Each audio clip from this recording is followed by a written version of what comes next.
Allô, bienvenue. Je suis vraiment contente de pouvoir t'interviewer aujourd'hui. Ouais.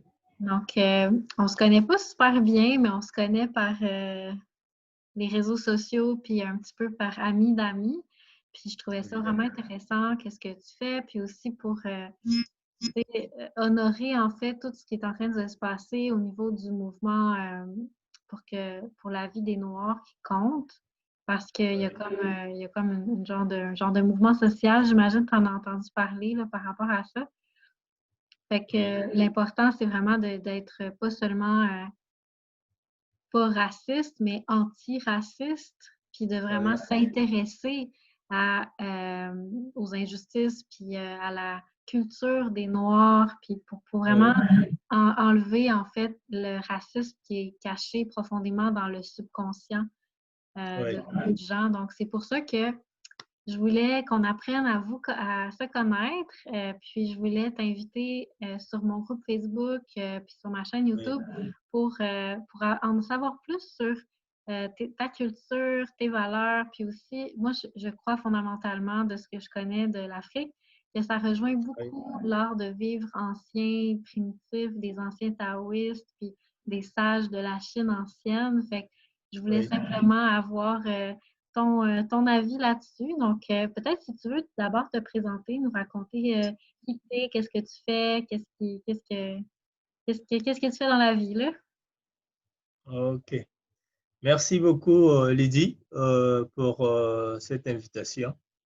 Je suis très ravi. Ça m'honore aussi, étant qu'Africain, de parler de l'Afrique. Parce que on parle de l'Asie, des Chinois, on parle des Américains, mais difficilement on parle des Afriques, surtout de la culture africaine. On n'en parle pas. Mhm. Ou de la vie en Afrique. Qu'est-ce que réellement la vie en Afrique? Comment vivent les Africains en Afrique? C'est très difficile. Donc, l'histoire africaine, même depuis les colonisations, ont toujours été cachée. Même leur mode de vie, hein. Chacun fait son idée selon ce qu'il pense, ce qu'il voit chez les Noirs. Pas ce qui est réellement la culture africaine. Bon, moi, je suis très ravi. Je suis Penoptia Nkunku. Euh, Comme je vous l'ai dit dernièrement, je suis technicien en agroalimentaire de formation, mais malheureusement, euh, certaines choses de la vie nous empêchent de faire ce que nous avons appris, en faire autre chose. Donc, du coup, actuellement, je suis dans l'électronique, particulièrement, je fais la technique des téléphones, c'est-à-dire je repars la réparation des téléphones cellulaires. Donc, c'est ce que je fais actuellement. Oui. Donc, pour ne pas trop tarder, concernant la culture africaine, qu'est-ce que j'ai pu dire? En fait, l'Afrique est comme tout autre continent, hein? L'Asie, l'Amérique, l'Europe. Ils ont des cultures. La culture, comme dans tous les continents, hein, c'est la manière de penser commune d'un peuple. C'est ses croyances, ses coutumes et les us, hein, qui composent la culture d'un peuple. En Afrique aussi, c'est comme ça se passe comme cela. En fait, chez nous, les Africains, nous avons aussi des coutumes, des croyances, des mythes, nous les avons.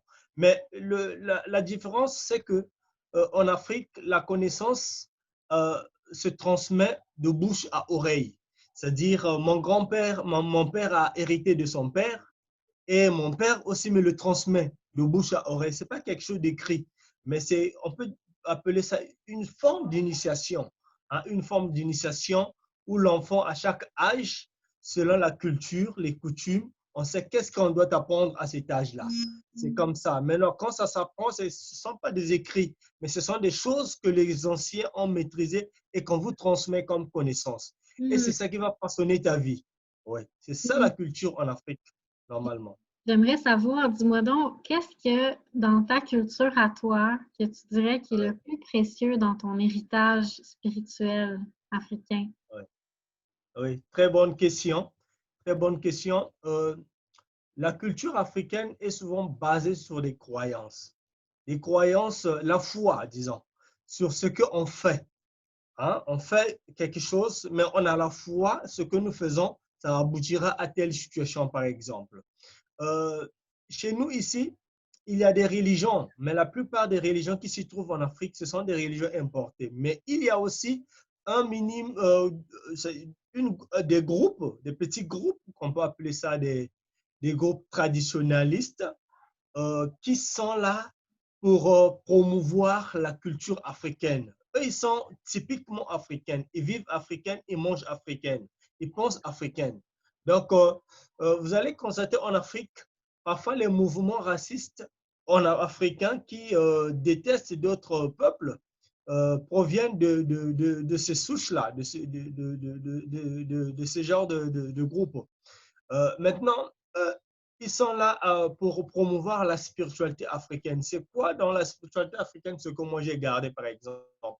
Du coup, il y a des rituels chez nous en Afrique, hein, comme le disaient certains penseurs africains. En Afrique, il y a des réalités que seuls les Africains savent, particulièrement dans la magie africaine. Du coup, chez nous, par exemple, pour être en connexion, en communion ou en connexion avec un être supérieur, un ancêtre, il y a une pratique qu'on fait souvent. Donc, du coup, si vous avez un problème dans la vie et que le problème vous dépasse, euh, si vous n'avez pas, vous avez prié de ci, de par-ci, par-là, vous n'avez pas trouvé gain de cause, mais il y a une pratique, il y a une chose qu'on fait. On fait l'appel aux ancêtres. C'est-à-dire, tu appelles tes ancêtres pour qu'ils interviennent dans ton problème qui te dérange et que tu veux obtenir une solution. Maintenant, comment ça se passe? Ça se passe comme ceci. Il y a le vin de palme en Afrique. Il y a un vin qui est naturel, qui provient du palmier, qu'on appelle le vin de palme, qu'on utilise souvent. On n'utilise pas la bière et tout et tout. Mais on utilise le vin de palme parce que pour l'Africain, le vin de palme est sacré, hein, parce qu'il a des vertus naturelles. Donc, c'est un vin très sacré. Donc, on utilise le vin de palme, on utilise le noix de cola aussi. On va dans un endroit où vivait, par exemple, l'ancêtre que vous voulez appeler. Vous faites, c'est une cérémonie, hein. Peut-être ce sera mieux que vous voyez comment ça se pratique, puisque c'est un peu difficile aussi de savoir les contenus qui s'y trouvent. Donc, Ouais, c'est comme à vous d'autres parlez niveaux. à l'ancêtre, pardon? Là, j'ai dit c'est comme à d'autres niveaux plus profonds. Évidemment, c'est très profond et puis c'est très pratique. Les résultats sont vraiment immédiats. Donc, du coup, vous venez à l'endroit où vivait l'ancêtre que vous voulez faire appel, ou l'endroit où il a été enterré. Vous renversez le vin de palme, le noix de cola, vous parlez, vous demandez ce que vous voulez obtenir, ce que vous voulez qu'il fasse pour toi. Donc, vous exposez la situation et à la fin, à 80%, vous avez des résultats positifs de ce que vous voulez avoir. Donc, c'est la pratique que nous faisons plus souvent ici en Afrique. Lorsque tu es devant une situation qui te dépasse, eh bien, tu fais recours aux ancêtres. Puis ça C'est serait ça. vraiment pour toi, qu'est-ce qui est le plus précieux dans ton héritage spirituel? Évidemment, puisque cette pratique, moi, je l'ai gardée. Hein. Je l'ai gardée. Ce n'est pas mon grand-père qui me l'a appris, mais je l'ai appris puisque j'ai été élevé par ma grand-mère. Ma grand-mère le faisait. Je voyais dans ma famille, il y a mes oncles qui le faisaient. Il y a, en fait, il y a aussi les arrière-parents qui le faisaient. Donc, dans les familles de mes proches aussi, on le faisait. Donc, du coup, c'est une pratique qui est vraiment répandue dans notre communauté africaine. Donc, du coup, j'ai gardé cette pratique-là. Donc, du coup, aujourd'hui, si moi j'ai une situation qui me dépasse et que malgré je suis gnostique et tout, j'ai des pratiques, mais ça ne m'empêche pas de faire recours à cette pratique-là. Parce que cette pratique, pour moi, elle n'est pas ténébreuse, mais c'est une pratique vivante et qui apporte des résultats que je veux obtenir. OK. Puis par rapport à la foi que tu parlais tantôt, je suis curieuse parce que c'est quelque chose que j'ai souvent remarqué chez les peuples africains, d'avoir Ouais. cette foi-là où on est toujours inspiré, on est toujours motivé, même si la vie est difficile ou peut-être parce que la vie est difficile, on reste positif versus nous, Ouais. on vit beaucoup de dépression, découragement, tout ça. Puis vous, vous êtes moins dans le découragement, la dépression, beaucoup plus dans le Ah bon? positif. Je sais pas si tu veux Ouais. me raconter un peu comment tu vois ça. Ouais. Oui, c'est très important aussi. Euh, vous allez constater, l'Africain, c'est quelqu'un qui croit beaucoup. Hein? C'est quelqu'un qui croit beaucoup. Le preuve en est que toutes les religions, la plupart des religions donc, qui sont en Afrique, ce sont des religions qui viennent d'ailleurs. Mais l'Africain s'approprie de ça, de ces religions-là. Il les développe et il vit avec. Hein? Il y a des Africains, vous allez constater qu'il y a des Africains qui sont par exemple catholiques. Toute la famille est catholique. Les enfants, les petits-enfants, même les grands-parents sont catholiques. Donc, c'est quelqu'un qui croit beaucoup, qui a beaucoup de la foi, qui croit beaucoup à quelque chose. Maintenant, la vie en Afrique, oui, il y a tellement il y a une différence entre l'Europe et l'Afrique à ce niveau-là. Parce que en Afrique, il y a ce que moi j'appelle une sorte de solidarité un peu différente de l'Europe ou d'autres peuples. L'Africain, c'est quelqu'un, vous pouvez être là au moins à 10, 4, vous mangez dans une même assiette. Hein? Vous êtes là, vous mangez en famille, mais dans une même assiette. Alors, vous allez chez les Occidentaux, ils vont vous dire que mais ce n'est pas hygiénique, c'est trop sale, il y a des maladies et tout et tout. Mais oui, l'Africain a développé ça, ils vivent comme ça. Manger en communauté, c'est quelque chose de bien. Oui, Et il ne croit pas aux maladies, il croit au bon Dieu. Il se dit que bon, attends, manger, c'est la communauté, on crée quelque chose de bien et tout et tout. Bon, donc c'est un peu ça. La vie en Afrique, c'est une vie est caractérisée par la solidarité et le social. Hein? L'Africain, c'est quelqu'un qui est vraiment social, qui ne vit pas hors des autres, mais qui est vraiment proche des autres. Hein? Il ne peut pas vivre seul. Il doit vivre avec les autres, faire des choses avec les autres. Donc, c'est ça un peu la différence qui crée même la dépression et des maladies aussi, puisque la solitude, aujourd'hui, quand quelqu'un est seul, par exemple, il crée ce qu'on appelle la solitude. Mais la solitude, c'est un facteur de développement de l'anxiété et de la dépression aussi. Mais par contre, dans le... quand quelqu'un vit dans la... Oui, Pardon? ah ben, je veux pas tu peux continuer. Oui, d'accord.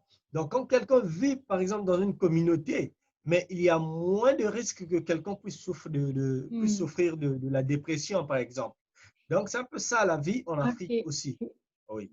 Excuse-moi, dans la culture africaine, est-ce qu'il y a une notion de méditation, s'isoler pour, comme un moine un peu, pour retrouver un petit peu plus une présence sacrée, une connexion avec le divin? Est-ce qu'il y a quelque chose comme ça ou c'est vraiment toujours en groupe qu'on est? Oui, malheureusement, euh, la culture de, de solitude en Afrique est mal vue devant les autres. Très mal vue dans un sens que, en fait, quand quelqu'un fait partie d'une religion, par exemple, importée, d'une communauté importée, et qu'il vit de la solitude, c'est très mal vu. Les Africains n'aiment pas ça. Je vais prêter, en fait, quand tu vis comme ça, une fois, tu vis comme ça, tu seras seul. C'est-à-dire, on va te dire que, on te dira, tu verras, les gens te diront que tu vis seul, tu emmènes une nouvelle manière de vivre dans la communauté, ce n'est pas la bonne manière. Et puis, c'est mal vu dans un sens.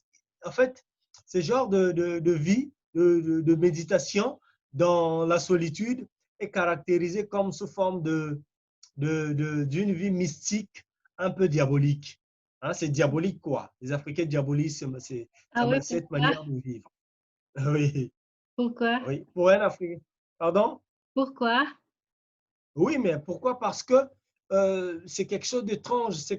En fait, on ne vit pas ça. La méditation en Afrique est très rare. Très rare. C'est maintenant en 20e siècle que l'Africain, bon, moi particulièrement dans mon pays, hein, on vient de découvrir la méditation. Auparavant, quand tu médites, tu es mal vu dans la société. Les gens ne viendront plus devant toi. Tu seras un peu banni dans la société. On dira tu fais des trucs étranges qui ne font pas partie de notre société. Ce n'est pas la bonne manière de vivre. Et tout, c'est de la magie. Mais pour eux, c'est de la magie, c'est de la mauvaise magie pour eux. Oui. Quand tu pratiques de la méditation, tu deviens quelqu'un. On te prend, c'est comme si quelqu'un qui fait partie dans un secte où on détruit la vie des gens et tout et tout. Donc, c'est mal vu. Mais Nous sommes au 21e siècle, dans l'ère du Verseau, où les choses trouvent un peu de l'importance, il y a un peu de l'éclairage dans pas mal de choses. Donc, ce genre de pratique de méditation se répand partout dans le monde, surtout en Afrique, ça commence à se répandre comme ça. Tu peux méditer, mais pour certains, c'est mal vu. Mais tellement il y a plusieurs personnes qui ont adhéré et compris que ce n'est que de la méditation. Ce n'est plus comme auparavant où il y avait une préjugé quand tu fais ça, les gens te fuient. Mais les gens vont se poser des questions. Mais pourquoi il fait ça? Pourquoi? Est-ce qu'il est franc-maçon? Est-ce que… Donc, c'est genre de préjugé, quoi. Oui, sans pourtant vraiment réfléchir ou essayer un peu de contempler la pratique pour la juger ou bien dire que c'est quelque chose de mauvais ou de bien. Oui. Puis est-ce que tu veux nous parler de la relation que vous avez avec la nature? Je ne sais pas si vous avez déjà entendu parler des peuples autochtones. Oui, bien sûr. Euh, d'accord. En Afrique, il y a ce qu'on appelle les peuples autochtones, c'est-à-dire un peuple qui vit dans des forêts. Ils ne vivent pas dans des villes, des localités urbaines, non. Ils vivent dans des forêts. C'est-à-dire, quand ils sont malades, ils ne viennent pas dans des centres hospitaliers pour se faire soigner. Pas du tout. Ils vivent dans des forêts. Ils pratiquent, ils mangent ce qui est dans la forêt. La médecine qu'ils pratiquent, c'est la médecine dans la forêt. Et tout à l'heure, je vous ai parlé des petites communautés noires ici qui sont dans la tradition. Ce sont des gens qui sont vraiment, qui vivent vraiment dans la nature, qui font, en fait, toutes leurs pratiques se reposent dans la nature. Hein? À l'époque, avant les colonisations, l'Africain était naturel. C'est quelqu'un qui vivait naturellement, vraiment naturellement. Il mangeait bio, il mangeait naturel. Mais là aussi, il y a un problème. Il y a ce qu'on appelle le mimétisme que l'Africain en fait, s'est introduit dans le mimétisme, vivre comme les autres, vivre comme l'Européen, vivre comme l'Asiatique, ainsi de suite. Mais la nature pour l'Africain, c'est sacré. C'est quoi? C'est même le demeure de Dieu. Hein? Pour l'Africain, c'est là où demeure le Dieu, c'est là où qu'on reçoit l'inspiration. C'est là qu'on reçoit même la bénédiction, même l'Esprit de Dieu, hein, pour l'Africain. Vraiment, l'Africain respecte beaucoup, euh, surtout les feuilles, les plantes, hein, très basé dans les plantes. Les animaux, les Africains ont des totems. Hein? Ils substituent leur vie au totem des animaux, par exemple. C'est un peu une pratique très mystique que vraiment je n'ai pas encore essayé, mais qui est très répandue. La plupart des familles africaines ont un totem. Un totem, c'est sous forme d'un égrégore, hein, qui leur protège dans la famille. Hein, qui leur protège dans la famille. Donc, ce genre de relation avec la nature est très répandu. Hein. Il y a des totems aussi avec les oiseaux, par exemple. Hein. Avec les oiseaux. L'Africain rentre parfois en contact avec l'élémental des oiseaux et des animaux pour leur commander. Donc, c'est vraiment très répandu. L'Africain vit dans la nature. Et Mm. pour l'Africain, par exemple, lorsque vous êtes dans un carrefour est symbolisme du demeure des esprits.